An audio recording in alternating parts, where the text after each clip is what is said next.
Hello friends, मेरा नाम घनश्याम महेश है और आप लोगों का स्वागत है मेरे यूट्यूब चैनल घनश्याम जी के में। तो आज हम हमारे अगले टॉपिक टिश्यू या ऊतक के बारे में देखेंगे। इसके कितने प्रकार होते हैं और शरीर के विभिन्न अंगों में इनका एक एक करके विभाजन देखेंगे कि कौन कौन से ऊतक कहाँ कहाँ पर पाए जाते हैं। तो ठीक है दोस्तों, हम बढ़ते हैं आगे। तो सबसे पहले हम देखेंगे टिश्यू का परिभाषा। ऊतक की परिभाषा कुछ इस प्रकार है। कोशिकाओं का समूह जो उत्पत्ति, संरचना तथा कार्य में समानता रखते हों ऊतक कहलाते हैं। अर्थात एक ही प्रकार के कोशिकाओं का समूह होता है, वो ऊतक कहलाता है। ऊतक को विभिन्न भागों में विभक्त किया गया है, जैसे प्लांट ऊतक है और जंतु ऊतक है। तो हम जंतु ऊतक के बारे में देखेंगे। इन्हें 4 भागों में विभक्त किया गया है। पहला है एपिथेलियम टिश्यू उपकला ऊतक, कनेक्टिव टिश्यू संयोजी ऊतक, मस्कुलर टिश्यू पेशीय ऊतक और नर्वस टिश्यू तंत्रिकीय ऊतक। इनका अध्ययन हम एक एक करके करेंगे। तो सबसे पहले हम देखेंगे एपिथेलियम टिश्यू। यह शरीर के बाहरी और आंतरिक अंगों का निर्माण करता है और इनके कोशिकाओं के मध्य अंतरावकाश जो हैं वो अनुपस्थित होते हैं। इसके प्रकार निम्न प्रकार से हैं। इनके सुनियोजित ढंग से अध्ययन के लिए इन्हें विभिन्न भागों में बांटने का जो आधार है वो इस प्रकार है। स्तरों के आधार पर इसे 2 भागों में विभक्त किया गया है। वहीं कोशिकाओं के आकार के आधार पर इन्हें 4 भागों में विभक्त किया गया है तथा इनके विशिष्ट कार्य के आधार पर इन्हें 4 भागों में विभक्त किया गया है। अब एक एक करके इनके बारे में हम अध्ययन करेंगे। सबसे पहले स्तर के आधार पर हम देखेंगे सिंपल एपिथेलियम, ये एक कोशिकीय स्तर वाले होते हैं। ये साधारण उपकला ऊतक होते हैं। कंपाउंड एपिथेलियम ऊतक जो बहुकोशिकीय स्तर के होते हैं, जैसा कि चित्र में दिखाया जा रहा है।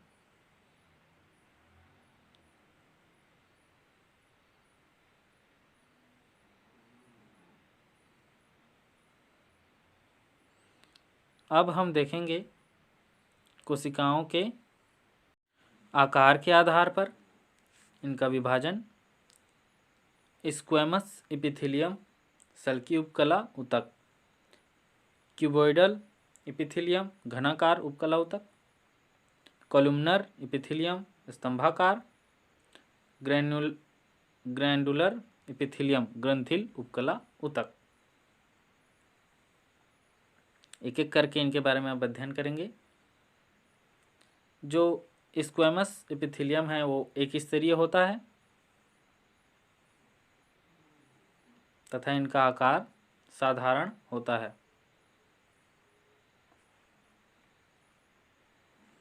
स्क्वैमस एपिथेलियम जो है वो शरीर के अंग जो हैं वो फेफड़ों, नेफ्रॉन के बोमन संपुट ये कैप्सूल में और रुधिर वाहिकाओं में या ब्लड कैपिलरी जिसे कहते हैं, इनका कार्य जो होता है विसरण, छनन, श्रावण और अवरोधक के कार्य के रूप में ये ऊतक कार्य करते हैं।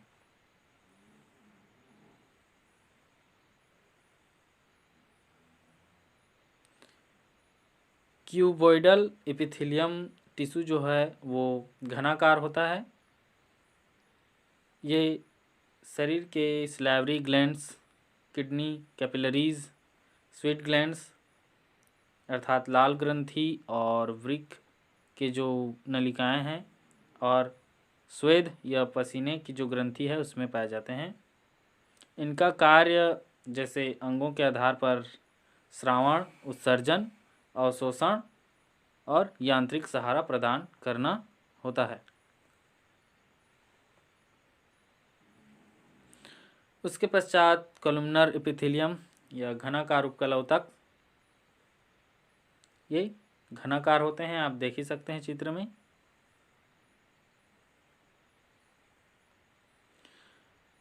ये हमारे अमाशय, इंटेस्टाइन और गल ब्लेडर अर्थात इंटेस्टाइन अर्थात आंत और गल ब्लेडर पित्ताशय में होते हैं।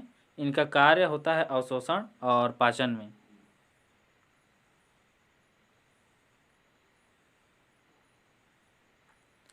ग्लैंडुलर एपिथेलियम अर्थात ग्रंथिल उपकलवतक, ये स्वीट ग्लैंड, डाइजेस्टिव ग्लैंड और इंटरनली सिक्रेटरी ग्लैंड्स के रूप में कार्य करते हैं।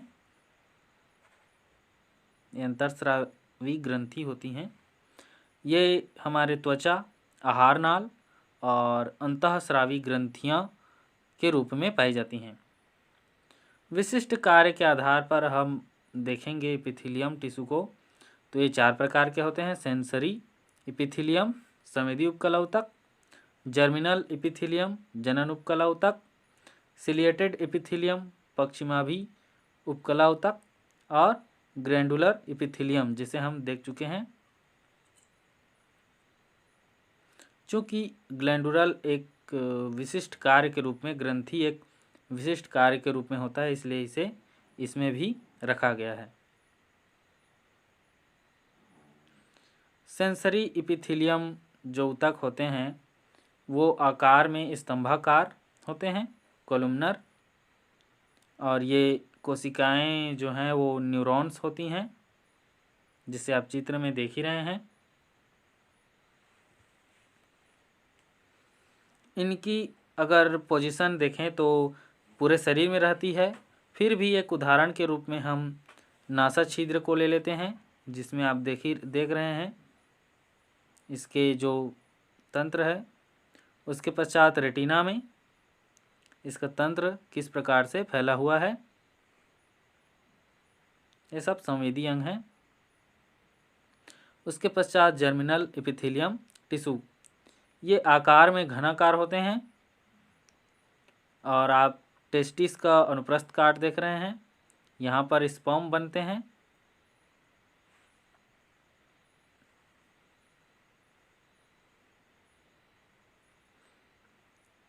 और ये आप स्पर्म बनते हुए देख रहे हैं।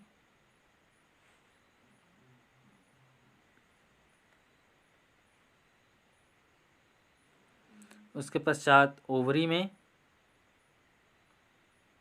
ओवरी की संरचना आप देख रहे हैं। इसमें कोशिकाएं किस प्रकार बन रही हैं और उससे निकल रही हैं। इसमें 28 दिनों में एक मैच्योर ओवा निर्मित होता है। उसके पश्चात सिलिएटेड एपिथेलियम, इसका आकार कोलुमनर,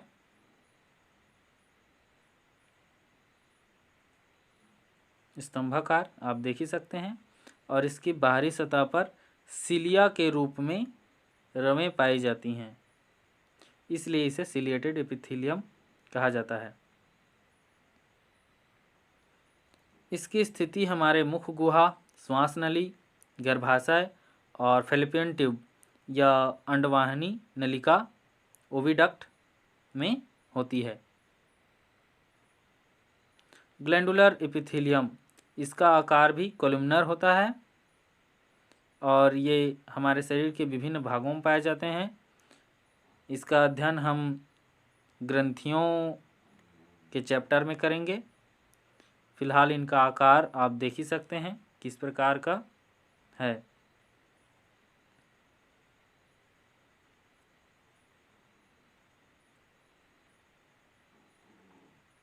उसके पश्चात दूसरा ऊतक कनेक्टिव टिश्यू या संयोजी ऊतक, ये ऊतक अंगों को जोड़ने का कार्य करती हैं, इसलिए इन्हें संयोजिक ऊतक कहा जाता है। अंतराकोशिकीय का अवकाश जो है इनमें अधिक पाया जाता है, अर्थात कोशिकीय या कोशिकाओं के बीच का जो अवकाश होता है वो अधिक होता है।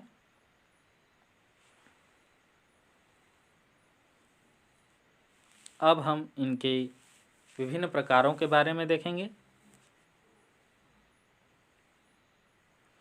तो इन्हें मुख्यतः 3 भागों में विभक्त किया गया है: proper connective tissue, skeletal tissue और वेस्कुलर टिश्यू।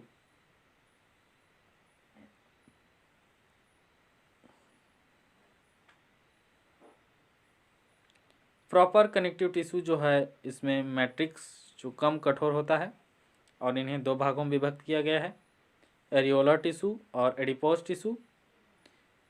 एरियोलर टिश्यू को पुनः 2 भागों में विभक्त किया गया है: फाइबर्स तंतु और सेल्स कोशिका में।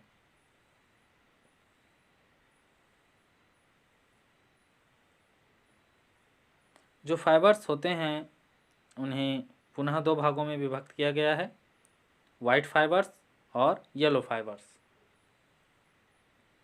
जैसा कि आप चित्र में देख ही रहे हैं, एक तरफ वाइट फाइबर्स है और एक तरफ येलो फाइबर्स। जो वाइट फाइबर्स होते हैं ये कोलेजन प्रोटीन के बने होते हैं और इनमें लचीलापन बिल्कुल भी नहीं होता और ये टेंडन का निर्माण करते हैं जो मांसपेशी को बोन से जोड़े रखता है।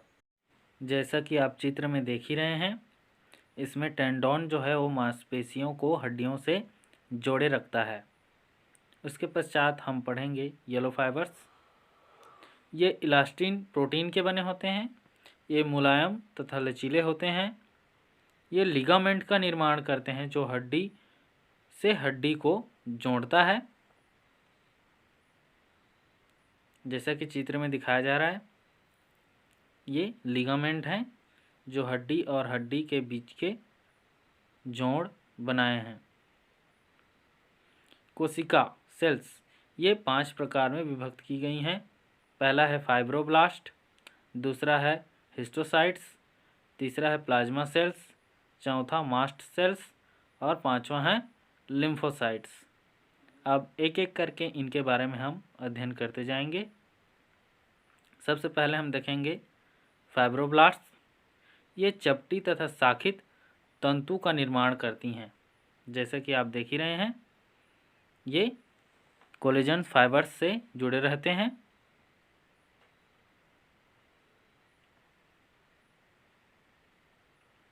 ये हिस्टोसाइट सेल्स, ये चपटी अनियमित आकार की होती हैं। ये हानिकारक रोगाणुओं को नष्ट करती हैं। उसके पश्चात हम देखेंगे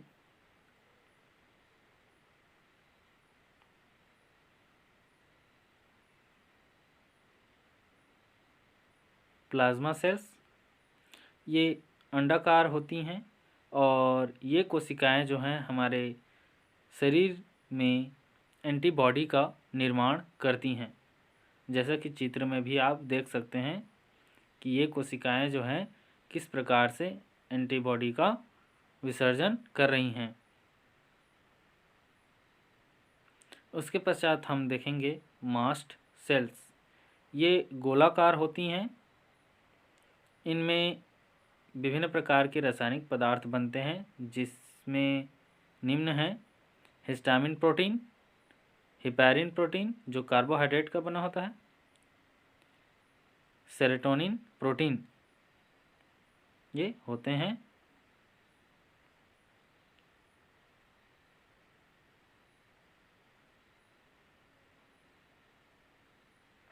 लिम्फोसाइट्स ये हानिकारक रोगाणुओं का भक्षण करती हैं तथा हमारे शरीर को विभिन्न प्रकार के बीमारियों से बचाए रखती हैं। इनका जीवन काल भी बहुत लंबा होता है। ये याददाश्त रखती हैं बीमारियों का। एडिपोज टिश्यू वसीय ऊतक, संयोजी ऊतक जिसमें वसा का जमाव हो। ये त्वचा के नीचे चर्बी के रूप में एकत्रित रहती हैं। इनका कार्य अगर हम देखें तो ये भोजन के रूप में संचित रहती हैं, जो आवश्यक पड़ने पर ऊर्जा देती हैं। हमारे शरीर को लगने वाले आघात से रक्षा करती हैं और शरीर के तापक्रम को भी बनाए रखती हैं। जैसा कि आप चित्र में देख रहे हैं, ये निम्न भागों में अधिकतर पाई जाती हैं। बाकी सब हम अगले वीडियो में देखेंगे। आज के लिए इतना ही दोस्तों। अगर मेरा वीडियो अच्छा लगा तो लाइक, शेयर और सब्सक्राइब करना बिल्कुल ना भूलें और कुछ भी पूछना हो तो आप कमेंट्स कर पूछ सकते हैं। धन्यवाद।